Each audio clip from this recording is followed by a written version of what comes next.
All right, Emily, you there? You ready to go? Yes. All right, welcome to Sports Tonight. We've got a little mix-up tonight.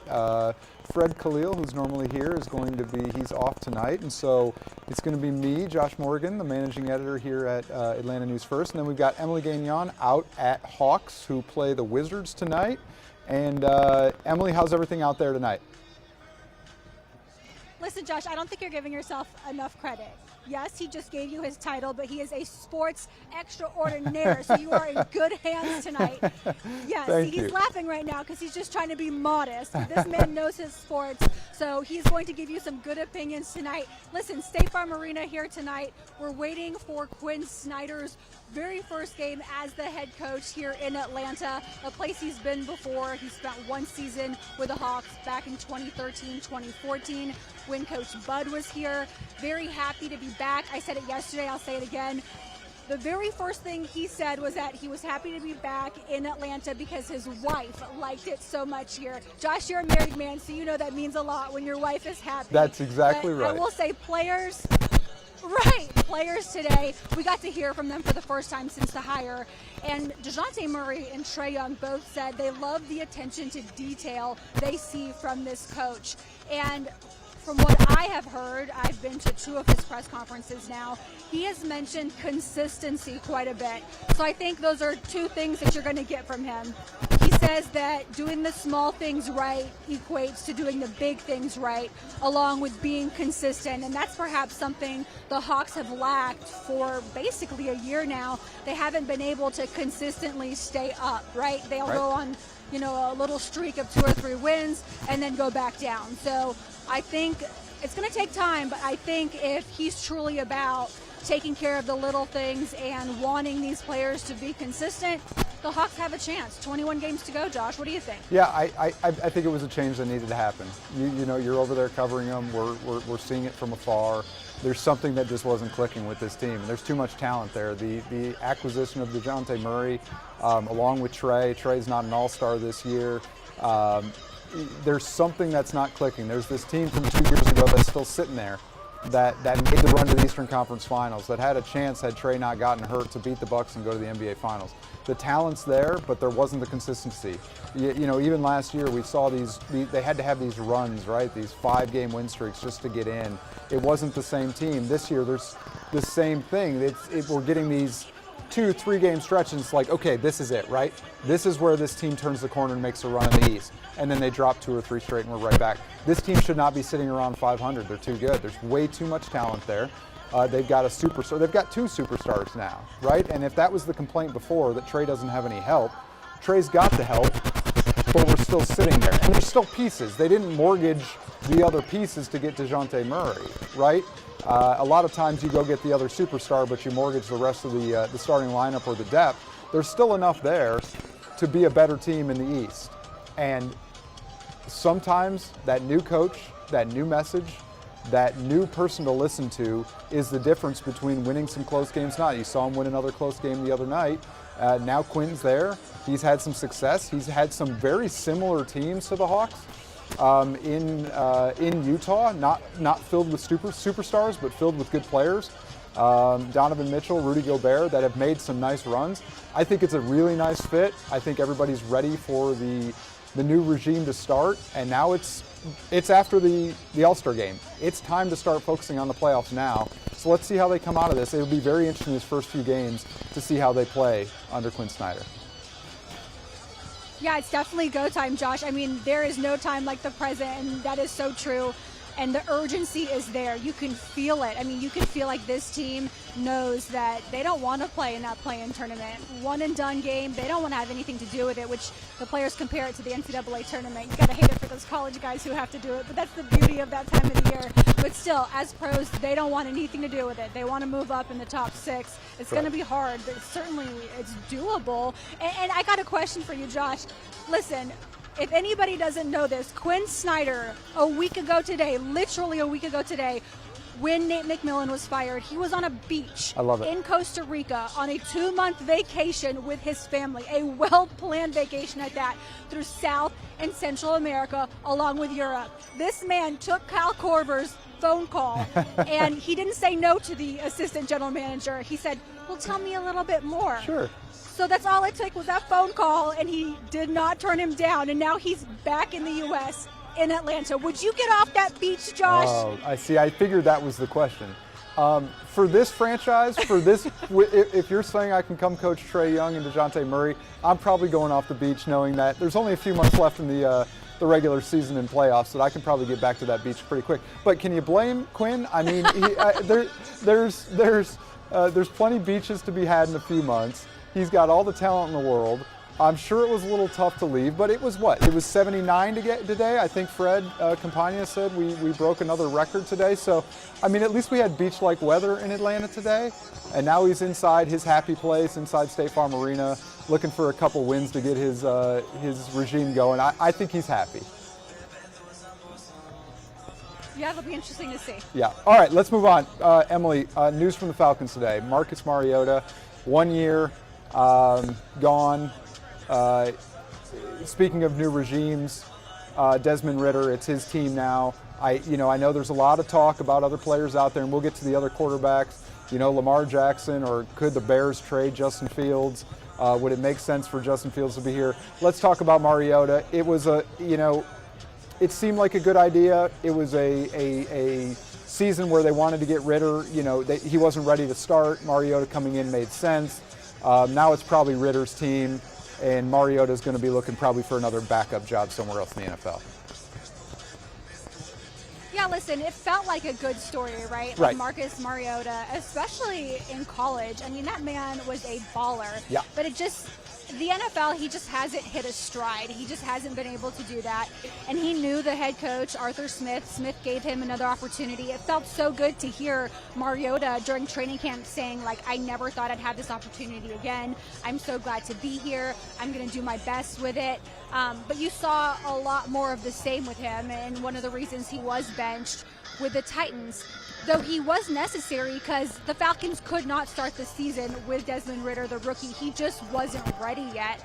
Is he ready now? I still don't know that, Josh. I don't think so. know if Desmond Ridder is ready right now. Right. No. That's a big, big question. It is. I have a hard time feeling that he's ready, and there's not a lot of weapons in Atlanta that, even if you're not quite ready, that you can rely on a run game or you can rely on some incredible talent on the outside. Those often can help a young QB be a little more ready than maybe they are, and the weapons in Atlanta are a problem, and they're going to have to go find some weapons in the draft quickly. And I agree. I don't think this seems like a guy that if he could have had one more year under a veteran QB that could learn, that you maybe have some more hope, but we'll see. Crazier things have happened. That's why you draft these guys. That's why you put them out on the field. I just worry honestly about the weapons that he has. If it's Desmond Ridder and Desmond Ridder alone that you're going to rely on to jumpstart this Falcons offense, I think it may be another long year this fall. No, I agree with you. They need to draft a quarterback in the first round. That is my take. For anybody out there who likes Ridder, this is not a diss towards Ridder. This is just me telling you, if you want the Falcons to win, you need another quarterback, okay? Yep. He did great in college, but I just don't think that where the Falcons are right now, they want to win right now. Ridder is not the answer. He is not the answer. They need somebody else in the locker room to be a leader. And just right now, in my opinion, some people might be mad about it, but in my opinion, Ridder is not the answer. You're saying people get mad about your takes on quarterbacks that play for Georgia teams? Oh, no, let's not bring that up, Josh. Come on. Well, I don't get to do this with you very often, so I was just going to slide it in there. But, no, and the last point on that, it's a division that is there for the taking. That's the thing. I mean, look at the way the division was this year. You're wasting opportunities here with a bunch of teams that don't have quarterbacks. With Carolina doesn't have a quarterback, the Bucs don't have a quarterback, the Saints don't have a quarterback. So there's opportunity to win and to get in the playoffs right now. And so Desmond Ridder, you're probably going to get, 4 games to start the season here where you're going to know if this team's going to be competitive in a division that is, of all the divisions in the NFL, that is surely there for the taking.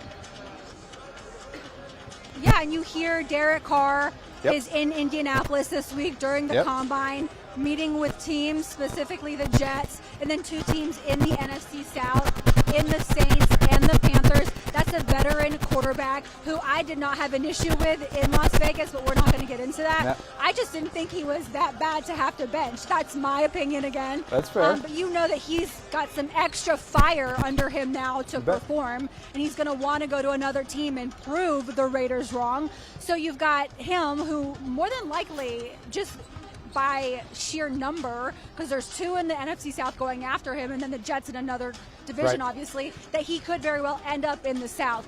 I don't know about any other veteran quarterbacks that you would like to see with the Falcons. I don't honestly, if I'm the Falcons, I seriously consider trading for that number 1 pick, Yeah. and I don't know what you're going to have to give up, and I don't know all the things you're going to have to do, but I know the Falcons are loaded with money right Yeah. now, finally. So you go and you trade with the Chicago Bears, and you get that guy who played in Alabama and who played in Atlanta quite a few times and was very successful. Well, do you trade with I know the- he's short. I Yeah, know, guys. he is. I saw him. He's short. He is. But get over it. He's got a ton of talent. Yeah, no, I mean, there's no arguing the talent. The question is, do you trade with the Bears for the number 1 pick, or you trade with the Bears for Justin Fields? Listen. Josh. I'm listening. I don't like it. Okay. I don't That's like fair. it. No, I don't either. I don't I either. just don't. No, I don't either. I think that we've seen enough of Justin Fields to kind of get an idea of what he's going to be, and he's going to be a guy that's going to hurt you substantially with his legs. But is he going to march you down the field in a big moment in the playoffs and beat you with his arm, which you're going to have to do in the playoffs in the NFL these days? No, I don't. Not yet. Not yet. That's not to say he couldn't. He's ultra talented. He's got a huge arm. He's one of the most physically gifted athletes in the NFL, especially at the quarterback position. Can he grow the way Jalen Hurts has grown? Right? It was, well, Jalen Hurts is going to beat you with your legs. He's a smart guy that knows the game and knows the system, but can he get the arm to match the other 2 facets of the game? And this year he did. And he was the best. He was the better quarterback in the Super Bowl. But can Justin Fields take that next step? I think that remains to be seen. But you've got a guy in Bryce Young that's sitting there for the taking. I just don't know that the Falcons want to give up the draft capital. They won a few too many games this year, unfortunately, because it was a bad division where they didn't end up with as high of a pick as they had hoped. You're going to have to give up pick after pick after pick. And as we just talked about, this team struggles to have any talent across most of positions. Are you going to mortgage the rest of those picks to get Bryce Young? And the answer might be yes, it's worth it. I don't know. It's interesting because you got the last 2 picks that the Falcons have made under Arthur Smith and Terry Fontenot. Well, you got Drake London and Kyle Pitts. Right. And if you're going to get a quarterback who likes to run the ball a lot, I mean, you want a quarterback that can run, don't get me wrong. You want a dual threat guy. But if you want a quarterback that he's known for running, what was the point of getting Pitts and getting London? What was the point? Those are 2 basketball players, okay? They're huge. But they are on a football field instead of a basketball court, and you got to feed them the ball. I agree with let's you. get a quarterback who can throw. I'm with you. I'm not going to argue on that anymore. I think you're right. Okay, as we stay on that topic, though, outside of the Falcons, there's still a lot of big names out there. You talked about Derek Carr, maybe got a raw deal in Vegas. Then you have Mr. Rodgers, who's come out of his darkness retreat in Oregon, so we're all excited about that. Does Aaron Rodgers come back to the Packers? I'm a Packers fan, so I'm going to let you answer it first, and then I'll come in.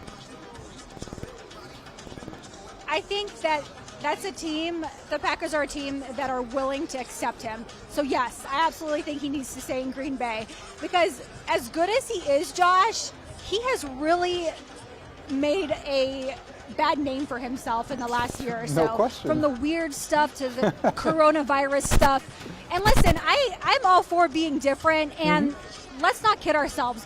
Being one of the best quarterbacks in the NFL comes with a certain amount of crazy.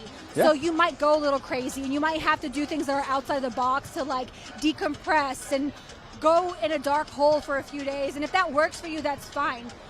But you are making quite a few people mad along the way, and that has nothing to do with the dark hole. It just has to do with how he has acted over the last year, a couple years or so. Yep. And you're a fan. You're a fan. You like the guy. I think he stays with the Packers. Yeah. Okay. Yeah. I mean, I think it's obviously deja vu for so many years here with what was dealt with Brett Favre for years, and now Aaron Rodgers. Two very different guys, two very different personalities and media personas to the public. And Rodgers is not a very likable guy. I think they have reached the moment where they're ready to let him go. I believe that. I'm not just hoping that as a Packers fan. I do hope that as a Packers fan. But I actually believe that they've reached that moment, that they reached with Brett Favre, that they said, all right, that's enough. It's time to move on. Jordan Love is sat. He sat for 3 years now. He came in against the Eagles when A-Rod got hurt. He looked good. It was reminiscent to when Favre went down and Aaron Rodgers came in against the Cowboys 18, 19 years, I don't know, 17 years ago now? I don't remember 16 maybe. Regardless, when Aaron Rodgers came in and you got that flash of, okay, he's not a rookie anymore. He's learned under somebody. Whether the person he was learning under was really willing to help, doesn't matter. He's seen a master at work. He's seen a 4-time MVP at work. He's seen one of the best to ever do it work for 3 years, and he's going to pull the good and block out the bad. But what I saw in that Eagles game was Jordan Love, who looked a lot like Aaron Rodgers, the way he was throwing the ball, the way he was reading defenses, the way he was making decisions, was something that when Jordan had played in some of these preseason games, he did not look the same. He came into that either Sunday or Monday night game, I don't remember, it was a night game, and he looked good, and he led them to 2 meaningful touchdown drives against the eventual NFC champions. I think the Packers saw it. I think they saw what they saw 16 years ago. I think they're seeing some of the things now that you're seeing with the dark hole and darkness retreat and all the other stuff. I think they're ready. They're not going to move Aaron within the NFC North or anywhere near it. But, you know, where they do move him will be probably to the AFC, maybe to the Jets. I think they're ready to move on without Aaron Rodgers, and as a Packers fan, I think it's time. There you go. I'm going to take your word for it because you're passionate. All right. Last topic, and then I know you got to go because you're going to get kicked off the court. Last topic, MLB rules. Have you seen this? I'm sure you saw it when it happened with the Braves and the Red Sox. These extra strikes for not getting into the batter's box, extra balls if you're not on the mound in time. These games are moving along at like a 2.5-hour clip. I think they're beautiful. I will just give you my take so you can wrap it up before you got to roll. I love it. I think baseball's gotten boring. I love baseball. I grew up a Detroit Tigers fan. I think it's still America's pastime and a wonderful, wonderful game, but it's gotten boring. It's gotten hard to watch. I have never found myself sitting down at a television at night and going, you know what, I'm just going to lock into this baseball game for 3.5 hours. I just can't do it. I think it's terrible. I keep an eye on it throughout the season, and I tune in for the playoffs. I think it's time. I am back. If we get 2.5-hour baseball games, I'm officially back. I'm sure that's what the Major League Baseball cares about, is if Josh is back. But I'm back with these rules, and I don't care if somebody gets walked off because they didn't get into the batter's box in time or they didn't get on the mound in time. I'm good with it. Let's teach them a lesson. All right, Josh, I'm glad that's your take because you know what? During spring training last week when I was with the Braves in Florida, they hate it. Players don't like these rules at all. Of course they do. Especially the pitchers. They do not like the fact that they have 15 seconds to throw their pitches when there's no one on base, and then 20 seconds when there's a runner on. They don't like it because they say the beauty of the game is between the pitcher and the hitter and the time that it takes to beautifully calculate how you're going to throw your pitch. They don't like the fact that they're rushed. They don't like it at all. But you know what's funny is when you talk to the minor leaguers who've had a pitch clock before, because there's quite a few in that Braves clubhouse trying to make the roster, they say just give it a few weeks. Yes, thank you. Right, our pitchers will soon realize that it works in their advantage, and it's actually harder on the hitters than it is the pitchers. That's right. And that 15 or 20 seconds is actually quite a lot of time. So from the minor leaguers I talked to, they actually said once they got the rules down, It wasn't hard. And that's what the MLB did. They started testing those rules out in 2019. And they wanted the game to be sped up. That was the whole point of it. And last season, in one season, those games went down by an average of about 30 to 35 minutes. So the that's a MLB lot. is doing this for a reason. So fans like you are interested again, and you don't have to sit there forever to watch that beautiful exchange between a hitter Thank you. and a pitcher and how long it takes. But I don't know if I like the rules yet. Okay. I just want to wait until the regular season starts and see how it unfolds. And then at that point, I will decide whether I like it or not. But I do think that speeding the game up, if it gets more fans or brings fans back to the game, that's absolutely a necessity, right? I remember last year during the lockout, that was a huge thing that players and the different teams talked about. Even the league, they said, we're losing fans. Yeah. We're losing a ton of fans. This lockout isn't good. So perhaps doing this at this time is the appropriate thing. Josh, I want to tell you now, I have lost you on my headset, but it's been an absolute pleasure being here with you, and I think we should do it again because, as I promised, you were the sports extraordinaire tonight, so I'm not going to let you off the hook next week. We're doing this again.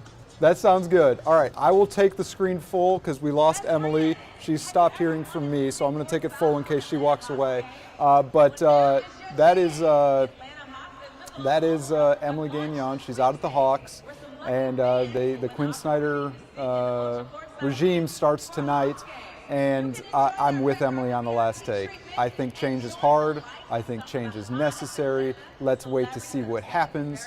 But just like she said, the minor leaguers, after some time, now it's just part of the game.